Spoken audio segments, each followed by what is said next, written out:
A very good morning students. Last classes में हमने protozoa की 3 क्लासेस को डिटेल में पढ़ा, flagellated, amoeboid and ciliated.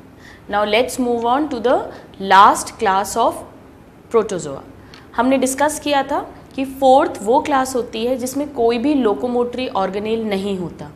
This class is called Sporozoa. Okay, so let us first right that it does not have any locomotory organelle.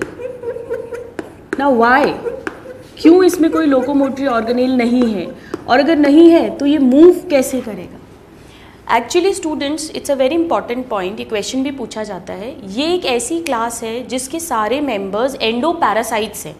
Parasite मतलब जो किसी host के ऊपर डिपेंडेंट होता है फॉर नरिशमेंट, और एंडो का मतलब होता है inside. So they are the parasites which live inside the body of their host. और क्योंकि वो होस्ट की बॉडी के अंदर रह रहे हैं, उन्हें लोकोमोशन की एज सच कोई ज़रूरत है नहीं. So the next important point is that all the members are endoparasites. पर फिर भी जो थोड़ा बहुत इन्हें मूव करना पड़ता है होस्ट की बॉडी के अंदर, वो ये कैसे मूव करते हैं?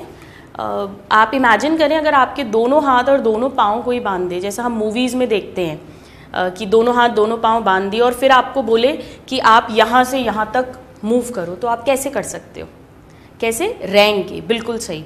तो ऐसे ही अगर इन्हें थोड़ा बहुत, जो भी होस्ट की बॉडी में एक ऑर्गन से दूसरे ऑर्गन में, वैसे तो ब्लड के थ्रू मूव करते हैं, बट करना भी पड़े, सो दे मूव बाय रेंगना, जिसे कहते हैं wriggling movement. All right.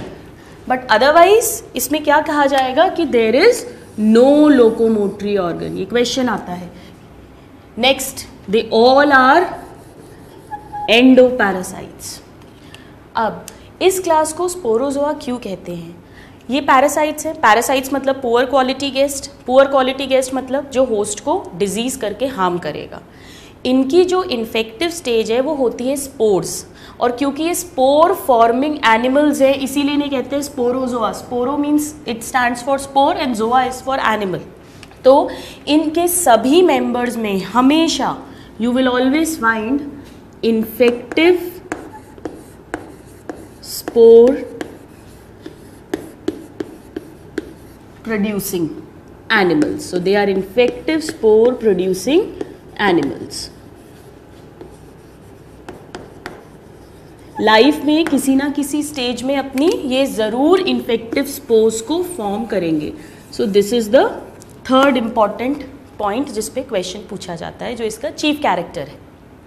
The next character is, आप सबको अभी तक याद हो गया होगा, रट गया होगा कि सभी प्रोटोजोआ की आउटर मोस्ट कवरिंग एक फ्लेक्सिबल रिच प्रोटीन होता है जिसे हम पेलिकल कहते हैं.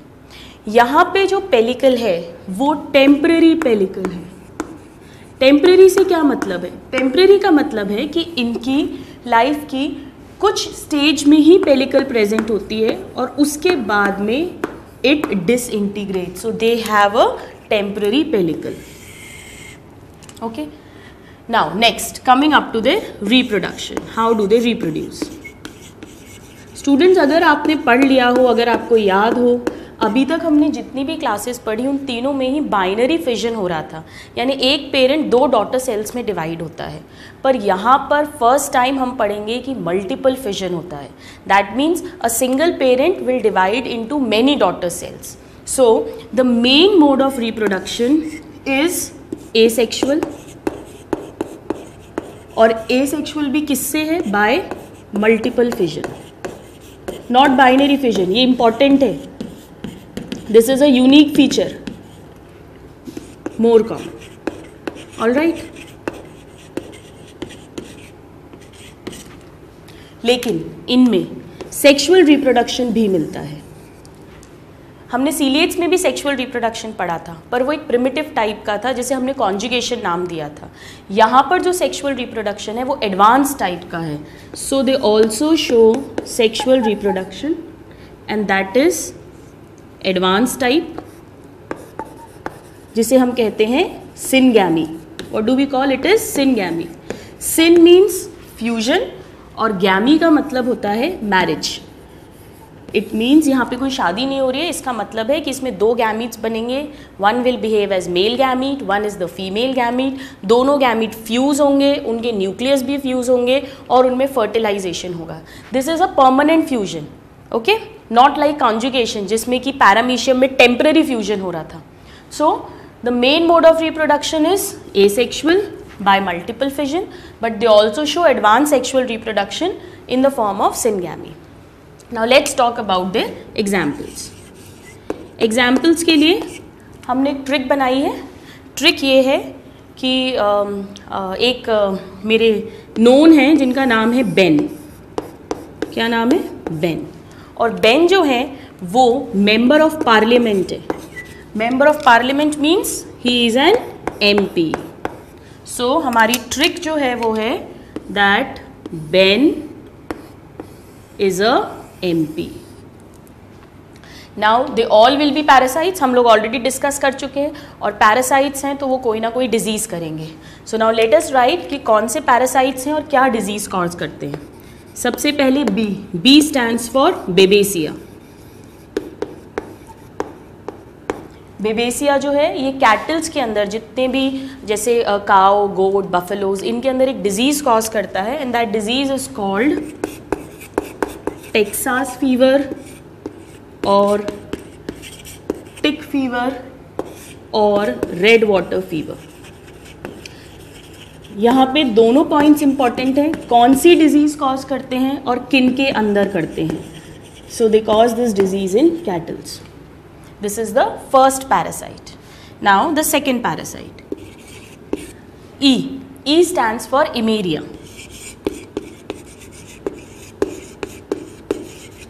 ये जो पैरासाइट है, ये जो पोल्ट्री बर्ड्स होती हैं, स्पेशली जो मुर्गी का चूज़ा होता है जिसे हम चिक्स बोलते हैं, उसके सीकम में प्रेजेंट होता है और एक डिजीज़ कॉज करता है विच इज़ कॉल्ड, इस पर कई बार क्वेश्चन आया है, इट इज़ कॉल्ड सीकम, क्योंकि सीकम में प्रेजेंट है, एंड कॉकीडियोसिस इन चिक्स। इस पे चिक्स भी पूछ सकते हैं या they can also write poultry bird. So this is very important. Caecum coccidiosis, this is caused by Eimeria. Now the third example, N. Ben is a MP, so N. N stands for Nosema. नॉसिमा जो है ये insects के अंदर रहने वाला parasite है, और particularly जो सिल्क वर्म, रेशम का कीड़ा, और मधुमक्खी यानी हनी बी होता है, उसमें एक डिजीज कॉज करता है, and that disease is called pebrine disease. It is very important again, pebrine disease in silkworm and honey बीज। ये बेसिकली और भी कई सारे इंसेक्ट्स में मिलता है, बट हमारे लिए ये इंपॉर्टेंट है। So it causes pebrine disease. Now the fourth, Ben, ये साइलेंट है दोनों, M. M stands for Monocystis.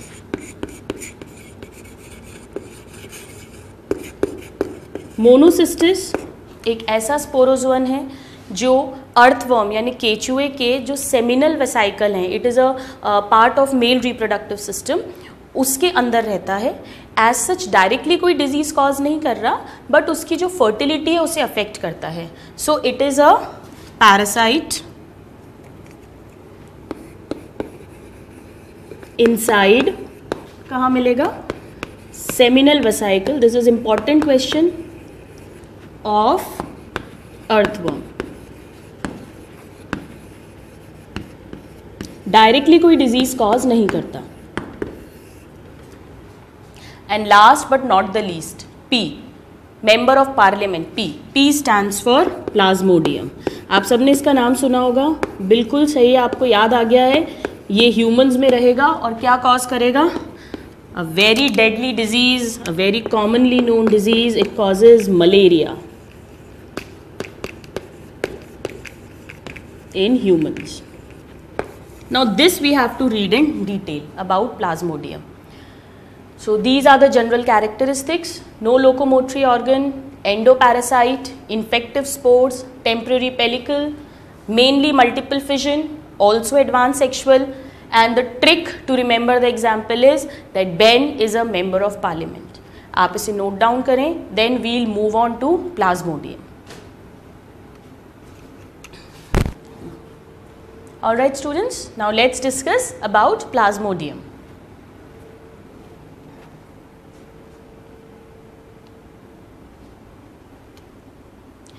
Plasmodium जो है ऑब्वियसली एक पैरासाइट होगा, but it is a digenetic parasite. हमने लास्ट क्लासेस में डिस्कस किया था what is a digenetic parasite which requires 2 host. So it's a digenetic parasite. Di का मतलब ही होता है 2, और इसके जो 2 होस्ट हैं उसमें से एक होगा प्राइमरी होस्ट, हमने डिस्कस कर चुके हैं हम ये पहले, और एक होगा सेकेंडरी होस्ट.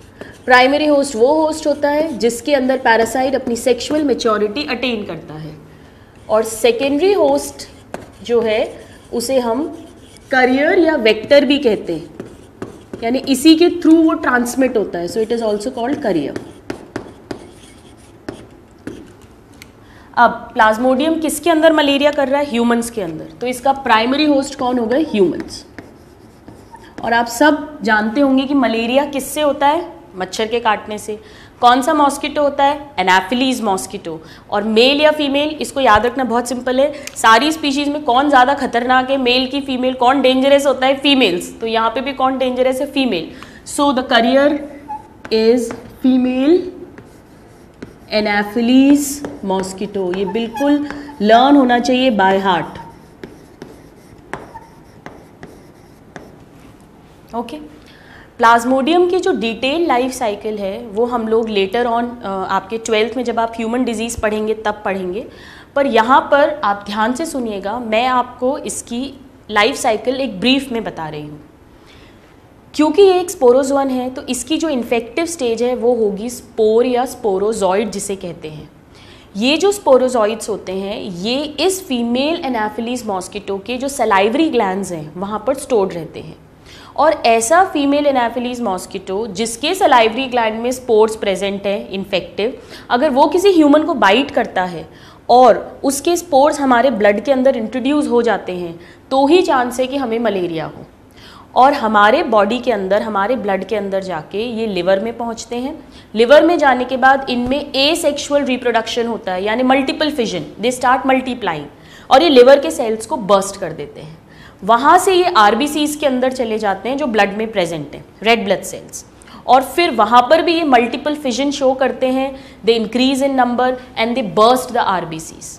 और ये क्या करते हैं? आरबीसी के अंदर जो हीमोग्लोबिन है उसको एक टॉक्सिक सब्सटेंस में कन्वर्ट कर देते हैं जिसे कहते हैं हीमोजॉइन. यानी ह्यूमंस के अंदर ये कैसा वाला रिप्रोडक्शन शो कर रहे हैं? Asexual. This is important. So in humans what happens is the asexual cycle. Okay, that is multiple fission. और जो जब ये आरबीसीज को बर्स्ट कर देते हैं, हम पढ़ेंगे कि उसमें से एक सब्सटेंस निकलता है जिसे हीमोजॉइन कहते हैं, जिसके कारण मलेरिया के सिम्टम्स आते हैं, फीवर आना, ठंड लगना, ये सब जो हम बात करेंगे. और फिर इन आरबीसीज में उसके गैमेटोसाइट्स बन जाते हैं. और जब फीमेल एनाफिलीज मॉस्किटो इस ह्यूमन को बाइट करेगी दोबारा और इसका ब्लड सक करेगी तो ब्लड के थ्रू वो आरबीसीज भी उस मॉस्किटो के अंदर आ जाएंगे. उस आरबीसी में जो गैमेटोसाइट्स है उनसे मॉस्किटो के पेट के अंदर, स्टमक के ल्यूमन के अंदर गैमीट्स बनेंगे, male gamete and female gamete, और उनका फर्टिलाइजेशन होगा. यानी हम कह सकते हैं कि फीमेल एनाफिलीज मॉस्किटो के अंदर इसकी क्या होगी? Sexual cycle. और सेक्सुअल साइकिल जो है इसमें गैमीट्स बन रहे हैं. जब गैमीट्स बनेंगे तो हम उसे कह सकते हैं gametogony. So gametogony is inside the mosquito. Gametes fertilize होते हैं, फिर वो और डेवलप होते हैं and then they produce the spores. ये स्पोर्स भी मॉस्किटो के अंदर ही प्रोड्यूस हो रहे हैं. So in mosquito one more event is happening, that is spore formation और spore production. इसे कहते हैं स्पोरोगोनी. स्पोर का फॉर्मेशन। अब ये तीनों हमारे क्वेश्चंस हैं। नंबर 1 कि ह्यूमंस में क्या हो रही है, एसेक्सुअल साइकिल, और मॉस्किटो के अंदर gametogony and sporogony, both are happening. Now let's just write जो हमने अभी अभी पढ़ा है, इसके कुछ सेलिएंट फीचर्स, इसकी डिटेल लाइफ साइकिल हम लोग 12th में पढ़ेंगे। सबसे पहले दैट स्पोर इसकी इन्फेक्टिव स्टेज क्या है, spores. So infective stages spores और sporozoites, and they are stored in, कहाँ मिलते हैं ये, मॉस्किटो के सलाइवरी ग्लैंड्स में, in salivary glands of mosquito. Every point is a question, Plasmodium is very important, mosquito. और यही इन्फेक्टिव स्पोर्स जो है ये ह्यूमंस के लिए इन्फेक्शन कॉज करते हैं। Now the next point is that fertilization कहाँ पर होता है, फर्टिलाइजेशन अकर्स इनसाइड, कहाँ हो रहा है ये, स्टमक की जो कैविटी है, वॉल में नहीं, ये भी इंपॉर्टेंट है, स्टमक के ल्यूमन में। किसका स्टमक, ह्यूमंस का नहीं, ऑफ मॉस्किटो। यहाँ जब भी हम मॉस्किटो लिख रहे हैं हमारा मतलब फीमेल एनाफिलीज मॉस्किटो से है, इनके अंदर इसका फर्टिलाइजेशन हो रहा है। नेक्स्ट पॉइंट, ह्यूमंस में ये मेनली क्या अफेक्ट कर रहे हैं, in humans they mainly affect, कौन से 2 ऑर्गन्स के अभी हमने नाम लिए थे, liver and RBC. This is another question. और आरबीसी में ये क्या कर रहे हैं, in RBC they will convert haemoglobin, आप जानते हो ये एक रेस्पिरेटरी पिगमेंट है, इसको कन्वर्ट कर देगा हीमोजॉइन में। ये क्वेश्चन पूछते हैं। और ये जो हीमोजॉइन है ये टॉक्सिक है, जहरीला है, इट इज हार्मफुल, टॉक्सिक। और इस हीमोजॉइन के कारण मलेरिया का फीवर आएगा या मलेरिया के सिम्टम्स आएंगे, malarial symptoms. Okay, so this is how the cycle happens. Now let's talk a little about the historical importance of Plasmodium. ये 2 क्वेश्चंस हैं जो पूछे जाते हैं। सबसे पहले कि प्लाज्मोडियम को डिस्कवर किसने किया था, so it was discovered by, एक साइंटिस्ट हैं, डिस्कवर्ड बाय चार्ल्स डार्विन, नहीं, चार्ल्स डार्विन ने तो थ्योरी ऑफ इवोल्यूशन दिया था, ये है चार्ल्स लेविरान। इन्होंने इस प्लाज्मोडियम को डिस्कवर किया था। और मलेरिया मच्छर के काटने से होता है, ये बात इंडिया में ही अल्मोड़ा हिमाचल प्रदेश में एक छोटा सा एरिया है, वहाँ पर बॉर्न हुए एक साइंटिस्ट हैं सर रोनाल्ड रॉस, जो इंडियन आर्मी में डॉक्टर भी थे। उन्होंने ये सबसे पहले बताया था और इसके लिए उन्हें नोबेल प्राइज़ भी मिला था। तो sir Ronald Ross, this question is asked, sir Ronald Ross, इसके लिए उन्हें मिला था नोबेल प्राइज़। और नोबेल प्राइज़ कब मिला था, 1902 में। इन्होंने क्या बताया था, दैट मलेरिया का जो पैरासाइट है, malarial parasite, that is Plasmodium, is transmitted by mosquito bite. यानी मॉस्किटो और मलेरियल पैरासाइट प्लाज्मोडियम का रिलेशन इन्होंने ही सबसे पहले बताया था।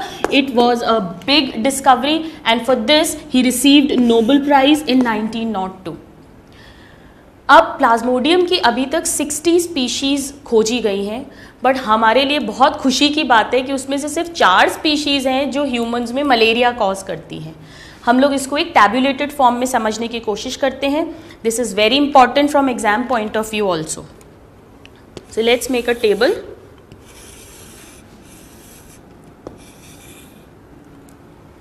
फर्स्ट में हम उस स्पीशीज़ का नेम लिखेंगे, name of species.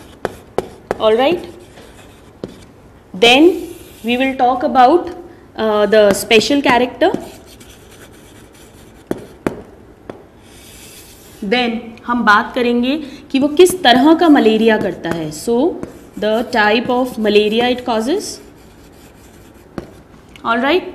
And then last but not the least we will talk about incubation period. अभी जब मैं आपको बताऊंगी तो मैं आपको बताऊंगी कि इंक्यूबेशन पीरियड का क्या मतलब है. It's a new term for you. इसको हम लोग शॉर्ट में IP भी लिखते हैं. All right. So let's read them now one by one. पहली जो स्पीशीज़ है जो मोस्ट कॉमन है, नॉर्मली अगर आपका डॉक्टर ब्लड टेस्ट कराता है, मलेरिया सस्पेक्ट करते हैं तो यही स्पीशीज़ जो है वो ब्लड रिपोर्ट में आती है. That is Plasmodium vivax. So this is most common. ये क्वेश्चन पूछते हैं, this is important. Okay. Now the second species is Plasmodium ovale. This is most rare. Hardly मिलती है ये ह्यूमंस में. Most rare.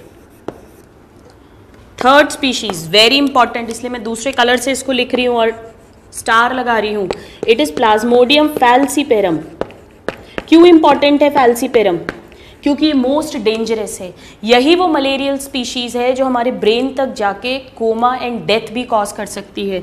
So this is an important question that it is most serious और most dangerous. All right. And now the fourth one is plasmodium malariae. इसको याद रखना, बहुत simple है. मलेरिया की स्पेलिंग लिखिए और ई लगा दीजिए आगे. प्लाज्मोडियम मलेरी की स्पेशलिटी ये है, ये भी बहुत रेयर होती है. यही वो स्पीशीज़ है जो चार्ल्स लेवेरान ने सबसे पहले डिस्कवर की थी. सो this is the first discovered species. सबसे पहले यही खोजी गई थी. All right. Now let's talk about the type of malaria. जो वाइवैक्स और ओवेल हैं ये बहुत माइल्ड मलेरिया कॉज करते हैं, यानी वो हमारे लिए डेंजरस नहीं है, लाइफ थ्रेटनिंग नहीं है. अगर टाइम पर उसको ट्रीटमेंट दिया जाए तो हम क्योर हो जाएंगे. Same with malariae. But falciparum जो है it causes dangerous malaria. So the malaria it causes is benign. Benign मतलब नॉन डेंजरस, हार्मफुल नहीं है. ये भी कैसा कर रहा है? माइल्ड. ये कैसा कर रहा है? It is malignant. मेलिग्नेंट का मतलब होता है कैंसर. इसका मतलब ये पूरे ब्रेन तक पहुंच सकता है. It is malignant. और ब्रेन तक पहुंच रहा है तो हम इसको सेरिब्रल भी कह सकते हैं. हमारे ब्रेन का मेन पार्ट होता है सेरिब्रम, आप जानते हैं. सो this is cerebral malaria. Okay. और ये भी माइल्ड होता है. अब दूसरा जो हम यहाँ पर पॉइंट लिखेंगे वो कैसे समझेंगे कि मलेरिया के जो सिम्टम्स हैं वो ऐसे लगातार नहीं रहते हैं. मलेरिया के सिम्टम्स हर 2 या 3 दिन में या 4 दिन में अपने आप को रिपीट करते हैं. जैसे आपको ठंड लगेगी, बुखार आएगा, पसीना आएगा, स्वेटिंग होगी, टेम्परेचर नॉर्मल हो जाएगा और वीकनेस आ जाएगी. फिर 3 डेज़ बाद ऐसा होगा, फिर 4 डेज़ बाद ऐसा होगा. तो कितने दिन में मलेरियल सिम्टम्स खुद को रिपीट करते हैं, on the basis of that vivax जो है इसके सिम्टम्स हर 3rd डे पे आते हैं. और 3rd के लिए हम टर्शरी वर्ड यूज़ कर सकते हैं ना. तो that malaria is called benign tertian malaria. Oval में भी ऐसे ही होता है. इसके सिम्टम्स भी हर 3रे दिन रिपीट करते हैं. सो this is also mild tertian malaria. Falciparum भी ऐसे ही है, हर 3rd डे रिपीट होगा. मतलब हर 48 आवर्स बाद, 2 दिन के बाद 3रे दिन. और मलेरी के जो सिम्टम्स हैं वो एवरी 4th डे रिपीट करते हैं, यानी 72 आवर्स के कंप्लीट होने के बाद. और 4 के लिए हम यूज़ करते हैं quartan word. So this is quartan malaria. Quartan malaria. Okay. So now coming to the we'll talk about the incubation period. Incubation period का क्या मतलब होता है? इंक्यूबेशन पीरियड का मतलब है ऐसा नहीं होता कि अभी आपको 12 बजे मच्छर ने काटा और 12:30 बजे आपको मलेरिया का बुखार आ गया. ऐसा नहीं होता है. वो मलेरिया का जो पैरासाइट है वो आपके ब्लड में जाएगा, लिवर में जाएगा, आरबीसी में जाएगा, हीमोग्लोबिन को हीमोजॉइन में कन्वर्ट करेगा, तब आपको सिम्टम्स आएंगे. और इस प्रोसेस को होने में कुछ पर्टिकुलर टाइम लगता है. So incubation period is the time interval between the infection entry into the body and the appearance of first symptom. Infection जो स्पोर आया वहाँ से लेके और जो पहला सिम्टम, पहला लक्षण, फर्स्ट बुखार, फीवर आया, उसके बीच का जो टाइम है उसे इंक्यूबेशन पीरियड बोलते हैं. वायवैक्स और मलेरिया दोनों में ही ये 14 डेज होता है, यानी 14 डेज के बाद आपको मलेरिया होगा स्पोर के इंट्रोड्यूस होने के बाद. फैल्सीपेरम में it is 12 days and malaria में इट इज़ 28 डेज. इन दोनों का पूछा जाता है. अब इसको याद रखने की एक ट्रिक बताती हूँ. स्टूडेंट्स को ये तो याद रह जाता है कि एक 14 डेज है, एक 12 डेज है, पर कौन सा क्या है ये याद नहीं रहता. इसको समझना, याद रखना बहुत ईजी है. ये बहुत डेंजरस है तो ये फटाफट इन्फेक्शन करता है. सो 12 डेज में इन्फेक्शन हो जाएगा. ये माइल्ड है, इसको थोड़ा टाइम लेता है, तो ये 14 डेज में होगा. So this chart is very important students. इसमें से ऑलमोस्ट 4 to 5 क्वेश्चंस हमारे कवर होते हैं. आप इसे नोट डाउन करें and then we will talk about the malarial symptoms.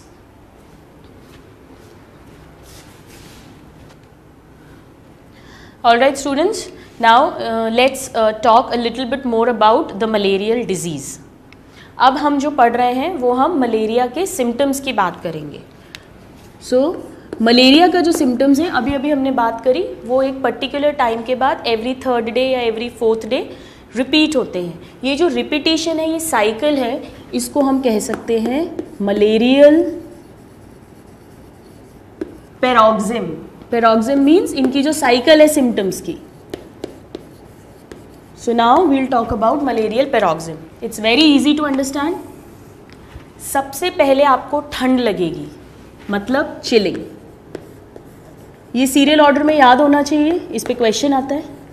और ठंड लग के आपको कपकपी होगी, यानी shivering. So first you will have chilling and shivering. इसके बाद में आपके बॉडी का टेम्परेचर बढ़ेगा, यानी यू विल गेट फीवर. और फीवर कैसा होता है मलेरिया में? हाई फीवर, 103, 104, 105 डिग्री तक फीवर जा सकता है. So fever, high fever up to 105 और 106 डिग्री फ़ारेनहाइट.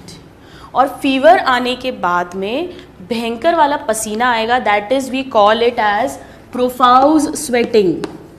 और जब हमें स्वेटिंग होगी तो आप जानते हैं कि स्वेटिंग से क्या होती है, हमारी बॉडी कूल डाउन होती है.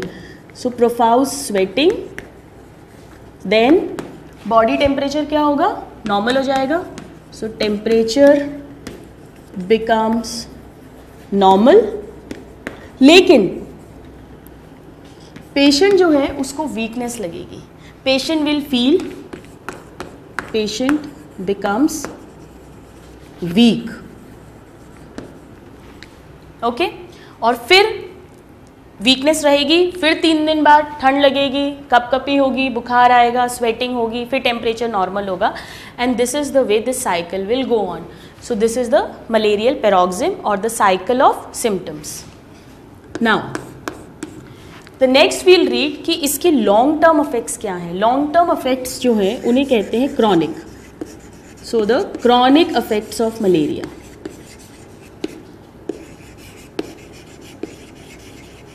यानी अगर हमने मलेरिया को टाइम पे ट्रीट नहीं किया, उसे इग्नोर कर दिया किसी भी कारण से, तो क्या क्या प्रॉब्लम्स हो सकती हैं.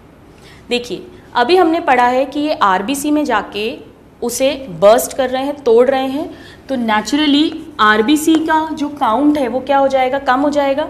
और हीमोग्लोबिन भी कम हो जाएगा, क्योंकि हीमोग्लोबिन ही तो आरबीसी के अंदर रहता है, जिससे ये हीमोजॉइन में कन्वर्ट करता है. यानी हमारे अंदर लेमैन लैंग्वेज में बोले तो खून की कमी हो जाएगी. That means anaemia. पूरी बॉडी में वीकनेस आएगी क्योंकि प्रॉपर ऑक्सीजन ही नहीं पहुंच पाएगी. So low RBC count and low Hb. Haemoglobin can fall up to 5-6 gram. Secondly, RBCs जो होते हैं वो स्प्लीन और लिवर स्प्लीन में जाके दे डाई आउट। स्प्लीन को ग्रेवयार्ड ऑफ आरबीसी, आरबीसी का कब्रिस्तान बोलते हैं। इतने सारे आरबीसी आ रहे हैं दफन होने के लिए, तो स्प्लीन जो है वो ज़्यादा काम करेगा, यानी स्प्लीन अपने साइज में बढ़ जाएगा। So it is called splenomegaly. Mega means बड़ा, that is enlargement of spleen. Spleen के अंदर ही आरबीसीज की कब्र बनती है। और लिवर जो है उसके भी सेल्स लगातार बर्स्ट हो रहे हैं, तो लिवर भी और डबल काम करेगा। लिवर की मसल्स में भी हाइपरट्रोफी होगी, it will also increase in size. So there will be, liver के लिए हम हिपैटो वर्ड यूज करते हैं, so there will be hepatomegaly. So there will be anaemia, then there will be splenomegaly and there will be hepatomegaly. और finally अगर अभी भी हम नहीं जागे तो CNS may get affected, जिसके कारण कोमा एंड डेथ भी हो सकती है, even in a vivax species जो कॉमन है, बट हमने अपनी इग्नोरेंस के कारण उसको खराब कर दिया, उस मलेरिया को। So these are the common symptoms and these are the long term effects of malaria. Now let's come to the last part of malaria which we call the treatment. Disease तो हो गई, अब आप बोलोगे madam आपने इतना सारा डरा भी दिया, इसके सिम्टम्स भी बता दिए, बट ये तो बताएं कि इसको ट्रीट कैसे करें। So the treatment part, treatment जो होता है किसी भी डिजीज़ का, उसको हम लोग दो हेडिंग्स में पढ़ते हैं। एक तो ये कि आप उसका बचाव कर लें, पहले ही आप कुछ ऐसे मेजर्स करें कि डिजीज़ होए ना आपको, so that is called preventive treatment. So the preventive,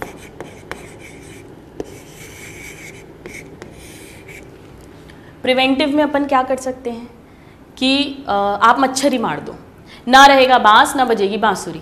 so the best preventive measure is killing of mosquito. ये क्वेश्चन पूछते हैं कि बेस्ट प्रिवेंटिव मेथड कौन सा है मलेरिया का, मॉस्किटो ही मार दीजिए, killing, this is the best method. दूसरा आप क्या कर सकते हो, आप अपने बॉडी को प्रोटेक्ट कर सकते हो मॉस्किटो बाइट से। कैसे? मॉस्किटो नेट्स लगाकर, मॉस्किटो क्रीम्स, ओडोमास, ये सब यूज़ करके। So the second would be, preventive measure would be prevention against mosquito bite. Mosquito bite ये कैसे कर सकते हैं अपन? बाय नेट्स, रेपेलेंट क्रीम्स, जिससे मॉस्किटो आपकी बॉडी को बाइट ना करे, रेपेलेंट क्रीम्स एक्सेट्रा। ऑलराइट, अब मॉस्किटोज को किल कैसे करोगे? बहुत सारे तरीके हैं मॉस्किटोज को किल करने के। या तो आप कुछ इंसेक्टिसाइड्स छिड़क दें अपने घर में, या वो आजकल वो एक रैकेट जैसा आता है उससे आप मारें, कुछ नहीं तो आप अपने हाथ से मारें। सो किलिंग कैसे कैसे कर सकते हैं अपन? नंबर 1 बाय इंसेक्टिसाइड्स, ठीक है। और नंबर 2 वेरी इंपॉर्टेंट, मॉस्किटो का जो लार्वा होता है, यंग वन होता है, वो पानी में रहता है, वाटर बॉडी में रहता है। तो जो भी सोर्स ऑफ वाटर बॉडी हमें लग रहा है जहाँ से उस एरिया में मलेरिया फैल रहा है, वहाँ पर एक मछली, एक फ़िश होती है जिसे गैम्ब्यूसिया बोलते हैं, वो छोड़ दी जाती है। और ये जो फ़िश होती है गैम्ब्यूसिया, ये मॉस्किटो के लार्वा को किल कर देती है। तो लार्वा ही किल हो जाएगा, वो अडल्ट मॉस्किटो ही नहीं बनेगा, और इस तरह से मलेरिया का स्प्रेड जो है उससे हम प्रिवेंशन कर सकते हैं।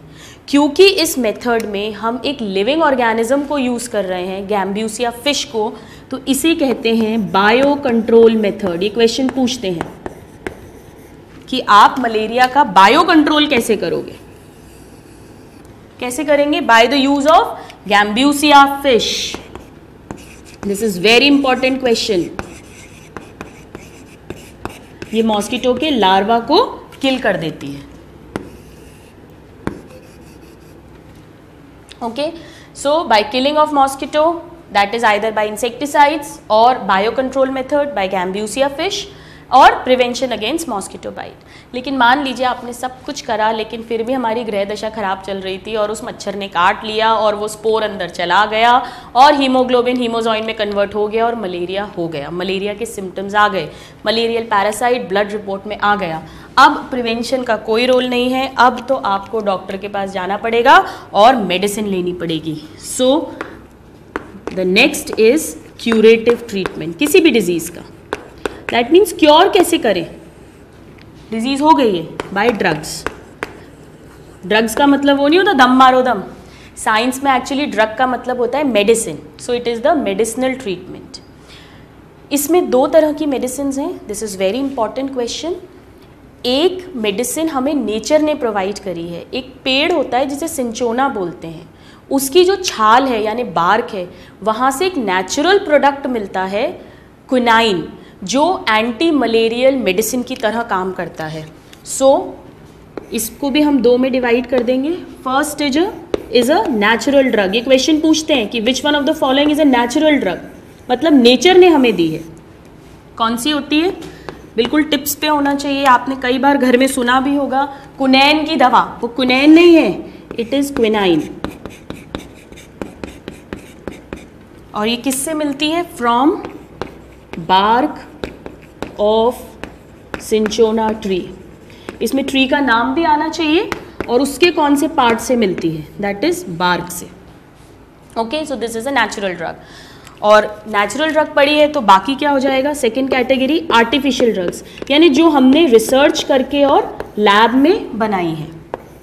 इसमें आपको 2-3 नाम आने चाहिए, इसकी बहुत ज़्यादा डिटेल्स आपको नहीं पता होनी चाहिए क्योंकि ये आप पढ़ेंगे, आप में से जो भी MBBS फर्स्ट ईयर में डॉक्टर्स बन के जाएंगे वो सेकेंड ईयर में पढ़ेंगे इसे फार्माकोलॉजी में। So the artificial drugs, some names which you should know is chloroquine, नाम याद रखना बहुत आसान है, क्यूनाइन, यहाँ पे क्विन कर दिया, so chloroquine, primaquine and camoquine. Camoquine, तीनों में ही क्विन आ रहा है। Okay, so these are some of the artificial drugs. इसमें से chloroquine and primaquine, these are more important. Okay, so this was about the treatment of malaria. यहाँ पर हमने स्पोरोजोआ क्लास कंप्लीट किया है स्टूडेंट्स, आप लोग इसको नोट डाउन करें और इसके बाद में हम एक टैब्यूलेटेड फॉर्म में चारों क्लासेस को कंपेयर करके स्टडी करेंगे ताकि आप इसे ईजिली रिवाइज कर सकें। Please note it down.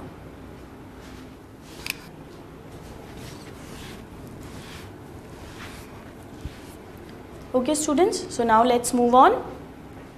अब हम लोग पढ़ेंगे चारों क्लासेस का एक comparative study. For that, let's make a table. इस टेबल में हम लोग सबसे पहले लिखेंगे class of protozoa,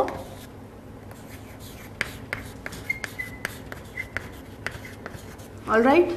Next, we will talk about the locomotory organ, यानी ये किससे मूव करते हैं, फ्लैजिला से, सीलिया से, we'll talk about this. Then we'll talk about the type of reproduction, sexual है, एसेक्सुअल है, किस तरह का रिप्रोडक्शन होता है। और लास्ट में हम लोग special characters of each class and examples we will talk about them. okay, तो आइए इसको शुरू करते हैं हम लोग। पहली class, first class is flagellated protozoal और मैस्टिगोफोरा। कैसे मूव करेंगे, बाय फ्लैजिला ऑब्वियसली। और इनमें रिप्रोडक्शन कैसे होता है बताएं आप लोग, अब तो याद होना चाहिए। इसमें होता है longitudinal binary fission in the long axis। आइए इसके स्पेशल कैरेक्टर्स को रीड करते हैं। इसके स्पेशल कैरेक्टर्स में सबसे पहले इनमें क्या मिलती है, pellicle. So pellicle is present. Okay, अब किसी को याद है इसका ट्रिक क्या था, इसका ट्रिक था 6 फ्रेंड्स थे अगर आपको याद हो, PT, GT and LT। Okay, तो आइए इनके नाम लिख लेते हैं शॉर्ट में। प्रोटेरोस्पॉन्जिया जो कि एक कनेक्टिंग लिंक था यूनिसेल्यूलर एंड मल्टीसेल्यूलर के बीच में। दूसरा एग्जाम्पल है ट्राइकोनिम्फा जो कि एक सिम्बायंट है टर्माइट गट का। And the next 4 are the parasites, that is Giardia, then trichomonas,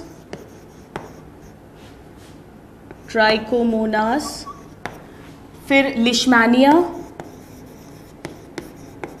Leishmania क्या कॉज करता है? काला आजार कॉज करता है, पढ़ा था हमने, it is very important. And last but not the least, Trypanosoma. हमने ट्रिक बनाई थी ये, अगर आपको याद हो, PT, GT, LT। 4 फ्रेंड्स थे, मैंने आपको 6 फ्रेंड्स थे, आई एम सॉरी, मैंने आपको बताया था। ये फ्रेंड जो था बहुत सोशल था, ये इंट्रोवर्ट था यानी सिम्बायंट, ये हमेशा फूडी खाता रहता था, जियार्डिया इंटेस्टाइन में मिलता है।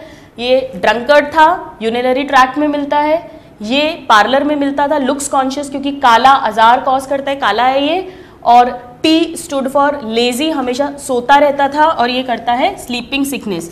इसमें से each example is important, but these 2 are very very important. All right students, now let's talk about the second class.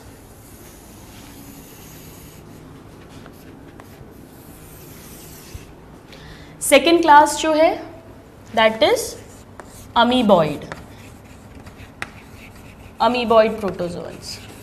ये किसके थ्रू मूव करते हैं? दे मूव बाय सूडोपोडिया यानी फॉल्स फीट।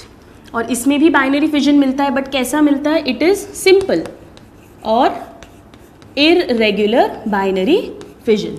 ओके, इसके स्पेशल कैरेक्टर्स की बात करते हैं। First, very important, this is the only class जिसमें पेलिकल एब्सेंट है। So pellicle is absent, very important feature. फिर हमने इसके एग्जाम्पल्स के लिए एक ट्रिक बनाई थी, अगर आप लोगों को याद हो। द ट्रिक इज, इसको मैं बॉक्स में डाल देती हूँ ट्रिक्स को।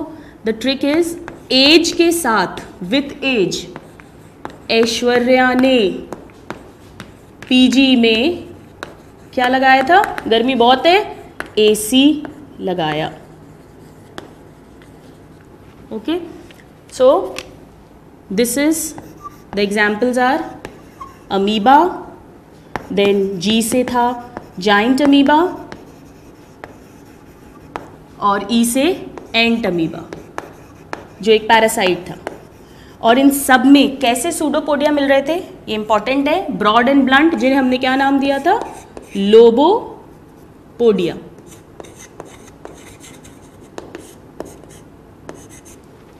Okay, now the other examples. A से क्या था? एक्टिनोफ्रिज, जिसको हमने सन एनिमल क्यूल कहा था, क्योंकि इसके जो सूडोपोडिया थे वो कैसे थे? Sharp and pointed, axopodia. Now P and G, this is Polystomela and Globigerina। ये दोनों की क्या स्पेशलिटी थी? ये दोनों मेरीन थे और इनमें कैल्शियम कार्बोनेट यानी CaCO3 का शेल प्रेजेंट था इनकी बॉडी के चारों तरफ। इन्हें हमने फोरामिनीफेरा ऑर्डर में डाला था, अगर आपको याद हो। और last A and C, this is for Acanthometra and Collozoum. Collozoum पे बहुत बार क्वेश्चन पूछा गया है। इनमें भी शेल था, बट वो कैसा शेल था? It was silica shell. Okay, so this is about the second class.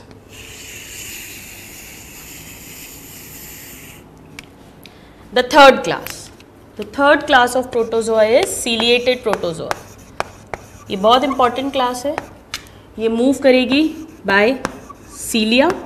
और इसमें एसेक्सुअल, ये तो दोनों एसेक्सुअल रिप्रोडक्शन है, इसमें मेनली तो एसेक्सुअल रिप्रोडक्शन मिल रहा था by transverse binary fission, this is asexual. But इस क्लास में एक और मिल रहा था सेक्सुअल रिप्रोडक्शन, और हमने समझा था उसे, it was conjugation. So this is important, by conjugation. ये अभी तक इन दोनों क्लासेस में नहीं मिला था।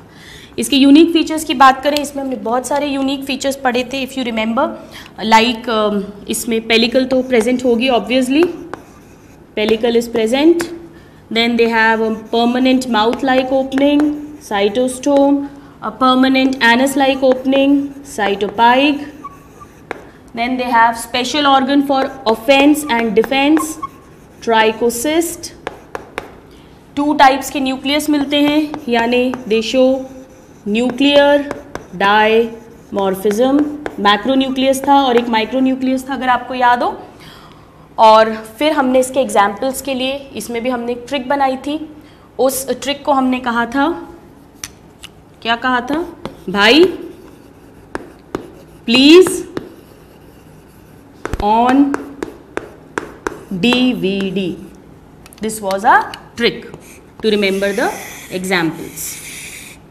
Okay, तो इसके examples हमने read किए थे। Examples were Balantidium, जो एक parasite था human colon का, okay, this was a parasite। फिर हमने डायग्राम बना के समझा था पैरामीशियम को, which is a free living organism, इसे स्लिपर एनिमल्क्यूल भी बोलते हैं। फिर O एंड N, ये 2 ऑर्गेनिजम्स थे, बिल्कुल सही, आपको याद है, ये दोनों ही क्या थे, फ्रॉग की गट के कमेंसल्स थे, सो they both were कमेंसल्स।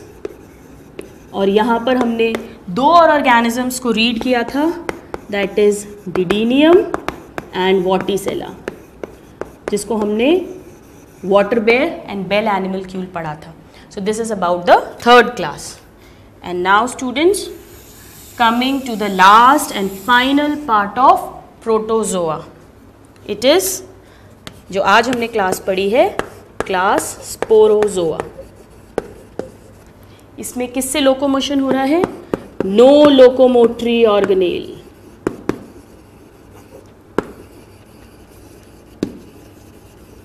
Now this is an important question, that there is no locomotory organelle.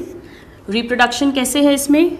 Now there is no binary fission, it is by multiple fission, which is a type of asexual reproduction।